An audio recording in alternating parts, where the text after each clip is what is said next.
Alright guys, so in this video we're checking out the RadioKing TX18S OpenTX radio, and this is kind of a weird hybrid between the Radiomaster TX16S and the Jumper TX18.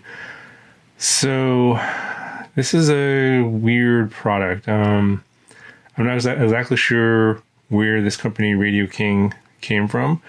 I talked to my reps over at Radiomaster, and they definitely told me this is not their product. It could be a Jumper clone with some Radiomaster elements mixed in, or it could be Jumper creating an offshoot company to compete with Radiomaster.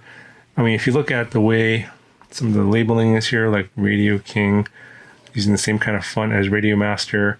It's got that same little Wi-Fi symbol above the eye, but it's going up instead of to the side. You have these same chicken feet buttons here for the 6-position switch. It's using the TX here, like on Radiomaster, is like TX16 or TX18 here in this case. But a lot of the other things are more like Jumper. So the switches, the gimbals, like these gimbal covers here, this is basically definitely like the Jumper. The speaker here, the 2 buttons, that's definitely like the Jumper T18. The back here where the grips are, the Jumper has like flat grips in the back, but this one here has the big bumps, big grips here like the Radiomaster. So yeah, it's kind of interesting. It's got the smaller battery bay that the Jumper T18 has, and you have the 18650 lithium-ion battery holder. It does come with a micro SD card, plug for a 2S balance lead. Plug in something here in a second. JR module bay, of course. All of the buttons, the placement of the buttons here are like on the Jumper T18. They feel fine. The build quality feels similar to the way the Jumper feels. In my opinion, the Radiomaster does feel a little bit better. Switches feel about the same as both. Dials here do have a little bit of a centering detent, but it's not that strong. Same with the sliders. Pretty similar to the way the ones on the Jumper are. The gimbals here are, well, they have very short sticks, but you can raise them up. They're adjustable. These are Hall effect sensor or Hall sensor gimbals, but in terms of the mechanical feel of the gimbals, they feel very similar to the Jumper, not much different, but they are Hall effect.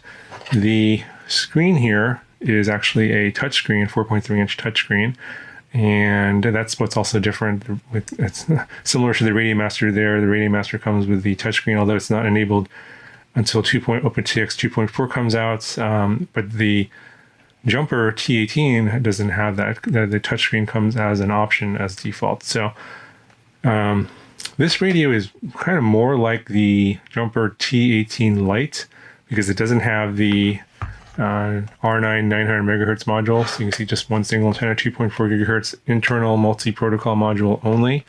None of that R9 900 megahertz stuff inside here. So if you don't care about that stuff, this is definitely going to be cheaper. I think if you actually get the Lite version of this, so there's actually 2 versions of this as well. So there's the TX18S and the TX18S Lite. So if you get the Lite version of this, I think everything is the same except you don't get a screen, the touchscreen version. So that it's basically a standard color screen and not the touchscreen version. So, and I think it's the price difference is like about $20 less. So I think it's like $109 versus $89 at Banggood. And I believe the Lite version of this is available at other stores for even less. I think I've seen it as low as like $75. So kind of depends on which store you want to go to. But yeah, it's about $90 for a budget OpenTX radio. You know, if you don't want the 900 megahertz, you don't really care about the higher build quality of the Radiomaster, then this is probably kind of in that nice little in-between between the Jumper and the Radiomaster. It's kind of a hybrid. Now the scroll wheel here is, I think it's metal, but there's a lot of play in it, unlike I don't remember this much play in the jumper or the RadioMaster. The RadioMaster was actually really solid, but you can kind of see here, it moves around and nothing happens when you do this. I'll show you this when I turn it on. So there's a lot of play. You actually scroll over a little bit and then you hear a little click.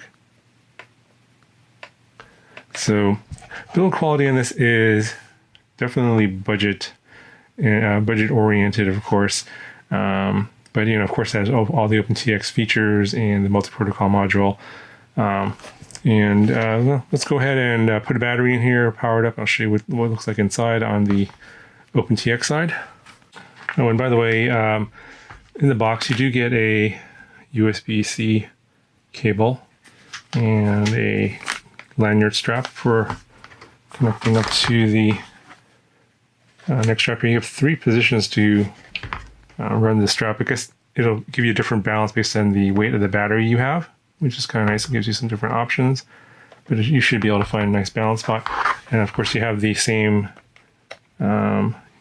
charging port up on top along with the trainer port. That's USB-C connecting to your computer, but unlike the RadioMaster, nothing on the bottom. And I believe the jumper is the same way, nothing on the bottom. All right, let's go and power this up. Welcome to OpenTX. The speaker is quite loud. All right, so let me just show you the firmware version.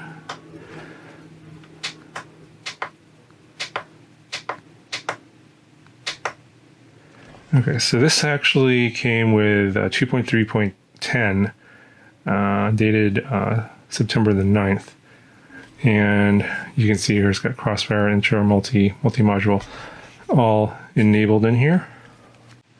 Now, I think the one option I don't see enabled here is the AF HDS3 protocol, which is, I think a lot of you guys have been asking me about this, the FlySky, FRM 302 LoRa modules. This is their sort of 2.4 gigahertz Ghost competitor, I think. So I do have the module. I've been waiting for 2.3.10 to come out, and so I do have a video coming up later with the module and the receiver, which I have here. We're doing some testing on that. But I think if you do get this, you're going to probably have to flash the radio to get the AF HDS3 protocol in here. I believe that needs to be an option that's selected. I'm not exactly sure why it doesn't show up here, because I've seen another update videos that should show up here. I'm not sure if it's going to work or not, but yeah, wait for that video if you're interested. Once I get it working, I'll test it out on this radio here, and it should obviously work the same way on the other radios like the Jumper T18 and the RadioMaster TX18S if you update properly to the right version of OpenTX 2.3.10 with the proper support for the FlySky module. All right, so I want to show you that the touchscreen actually is in here. So you can see touch panel, and you can see as I move around the screen, the values are changing. So I think it needs some sort of calibration. So it doesn't really work necessarily, but you can test it here. You can see that it does have the full touchscreen, unlike the Jumper T18. Anyway, I think that's going to do it for this video. Overall, build quality is pretty decent. A little bit worried about this scroll wheel. Let me just actually quickly show you. Let me just show you here, like on this menu. I mean, it does work, but there's a lot of play in the scroll wheel, so it's not super confidence inspiring. In terms of functionality, I think it ought to be fine. Obviously that enter button works, but yeah, that's I think the only thing that I'm super concerned about is the scroll wheel. Everything else is very solid. The gimbals, they feel fine. The throw on these, I think, are smaller than the RadioMaster and the same as the T18, but I didn't actually measure the actual throw. They feel a little bit less to me, and maybe because the sticks are so low, which is fine for me because I actually prefer that feel over like a super tall stick and a longer throw. Some people prefer the one or the other, but you can obviously change the sticks and adjust it to the way you feel. But yeah, overall, I'm not exactly sure what this company's goal is here. I mean, the fact that they're sort of copying a lot of things from RadioMaster, perhaps they're trying to confuse the market and snatch some of the RadioMaster buyers. I think the RadioMaster is definitely coming in a little bit higher price point, but it definitely feels like a better build quality to me compared to this. And now you have all those nice CNC parts and additional, customization features on the RadioMaster, as well as the scroll wheel works much better on the RadioMaster. It just feels much better, more solid on that. And overall though, it's pretty similar. So if you're more concerned about money, I think this is probably the cheapest one. If you get the TX18S Lite, out of all of the versions, the various versions that are out there of this style of radio, basically is the large Tyrannus the X9D style radio. This one with the internal multi-protocol module. This one here is the cheapest one, I think, of the bunch. If you get the Lite version without the touchscreen, so. But otherwise, it's going to be pretty similar to the rest of the stuff that's out there in terms of the other two brands and what models they've got. It's just that you're not going to have that customization options and the higher build quality of the RadioMaster. Anyway, that's pretty much it for what I think are the differences here. If you want to check it out, there's links down in the description. Let me know if you have any questions, and I'll talk to you guys in the next video.